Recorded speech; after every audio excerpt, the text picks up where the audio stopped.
Hello, my name's Christopher Nightingale. Instead of being at Old Trafford today, I'm in Sheffield to find out about one of the most horrific disasters in footballing history.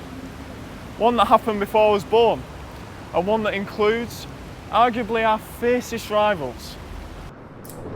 I'd seen some footage or some pictures on it. Oh, it's hard talking about, but I'd seen some pictures of a small number of Manchester United fans, and they'd gone to a bridge on the M62 and they'd hung a banner. They'd hung a banner over the side of the motorway bridge. And it's they knew that Liverpool fans and the Liverpool coach would drive under. And the sign said, 96 not enough.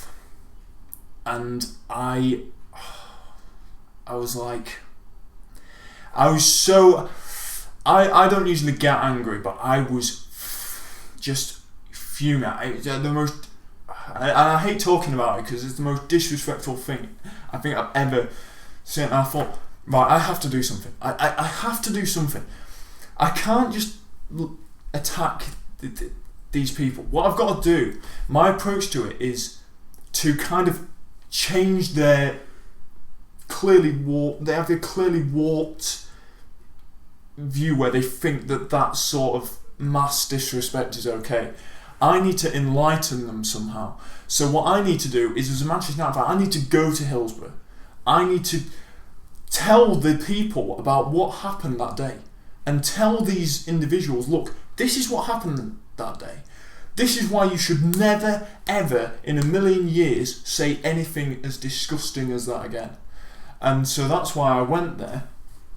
And I spent months beforehand reading every article on Hillsborough, watching a lot of footage. I had to edit a lot of footage, and that was tough. I had to, I would do editing, I would look through footage, and at the time, of course, this is before the recent inquests. You know, this was 2009. Not all the stuff that's subsequently uncovered had come out yet, and not all that footage was available because YouTube was relatively young at that stage, and so was iPlayer and stuff. You couldn't view the mass of stuff that's now available to view on Hillsborough, so you had to really search for footage on DVDs and stuff.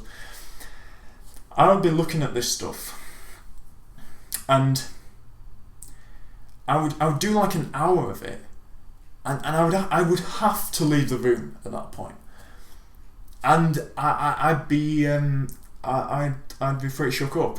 I'd have about a few minutes where the tears would be running a bit, because you're basically, what you're doing is you're basically watching footage of football fans being crushed to death, and you're seeing it on footage, and there's only so much of that you can edit before you have enough, and you have to have a break from it, but then you have to come back and edit it again just so you can tell the story.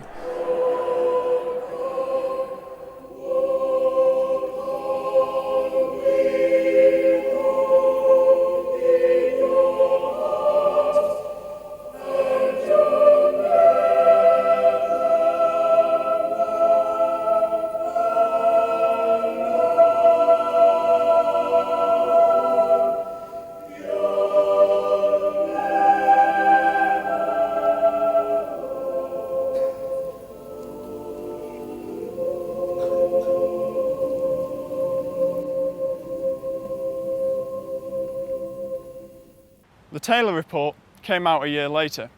Safety and security were tightened, perimeter fences were torn down, and stadiums became all-seater.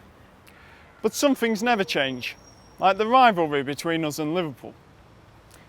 However, a small number of my fellow Manchester United supporters actually think it's funny to poke fun at Hillsborough, and vice versa, a small amount of Liverpool supporters do the same about the Munich air disaster.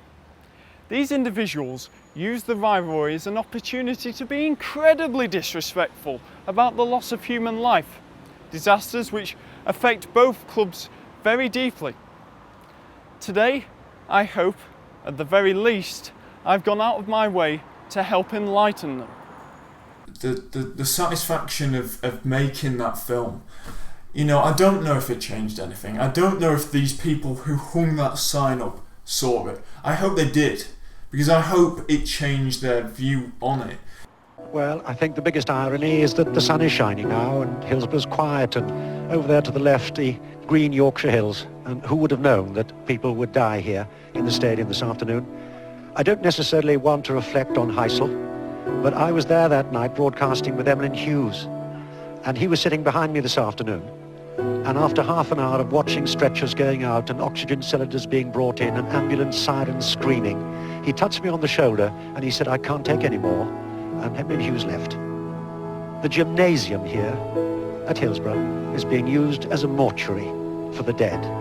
And at this moment, stewards have got little paper bags and they're gathering up the personal belongings of the spectators, and the red and white scarves of Liverpool, and red and white bobble hats of Liverpool, and red and white rosettes of Liverpool, and nothing else. And the sun shines now.